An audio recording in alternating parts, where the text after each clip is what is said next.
California has a $19 billion budget deficit, 150,000 state workers who are being forced to take several days off without pay. But according to our next guest, California is no Greece. And in fact, there are plenty of opportunities for muni bond investors right here in the U.S. Rick Taormina is head of municipal strategies at JPMorgan Chase, and he joins us now in our newsroom. Rick, the muni market has yields that are at 40-year lows. We are seeing record inflows into these securities. Given what we've seen the last couple of years, that should raise all sorts of red flags for people. How much longer can this rally last? It's been going on since the end of 2008. Right, it's a good question. From a technical standpoint, we're still very strong. We've had a tremendous amount of cash flow, and we've also had very low supply. The Build America program has transferred supply from the tax-exempt market over to the taxable market. So technically, we're in fantastic shape. Technically, but fundamentally? Fundamentally is the question. There's some good news and some bad news. Obviously, folks are dealing with higher taxes, lower unemployment rates, as far as folks getting furloughed. Those are all bad news from a resident standpoint and can be quite daunting. But from an investor standpoint, if you really think about that, they're actually good for a bondholder because it means folks are getting together, making some tough decisions, and bringing municipal budgets back in balance, which makes the credit stronger. So there are a lot of difficult decisions that are going to have to be made on the fundamental side, but folks are working to put those fixes in place. So that austerity is good, fundamentally speaking, for investors? Yes. Okay, there is no one single muni market, even though we talk about it as if there was. There are discrete markets in the obligations of states, cities, counties, some with tax breaks and some without, as you mentioned, the Build America bonds. What kind of correlation exists, if any, between the different muni bonds in the way that they trade? I mean, if one collapses, are they all going to, should we get out of all of them then? Right. Well, no, I don't think so. If you look at the fall of 08, we saw the lower quality paper and the longer paper behave much differently than pre-refunded bonds or some of the higher quality paper. We actually saw folks flock to the higher quality paper, and they held in very well. The valuations there were strong.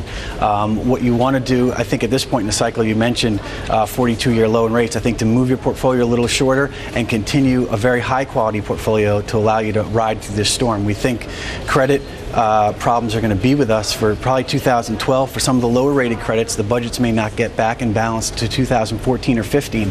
So you want securities that can really weather the storm. And of course, you have to stress test various scenarios, right? What is the worst case scenario that you can envision out there for the muni bond market? Well, I mean, there's several scenarios.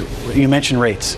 We could have a scenario where we really don't have any movement in spread or credit situation, but we simply could have a recovering economy and rates move up higher.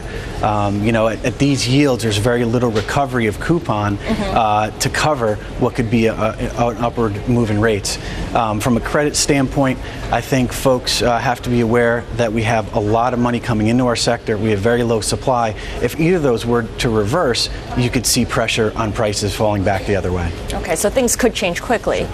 Let's talk about the state of California. You say that it's not going to be another Greece, but I mean, we have just heard all these negative headlines, including the fact that the state has had to announce furloughs for government workers for 3 days. Correct. Why is California in a better position than Greece? Well, I think California, if you take a step back and look, they're the 7th or 8th largest economy in the world.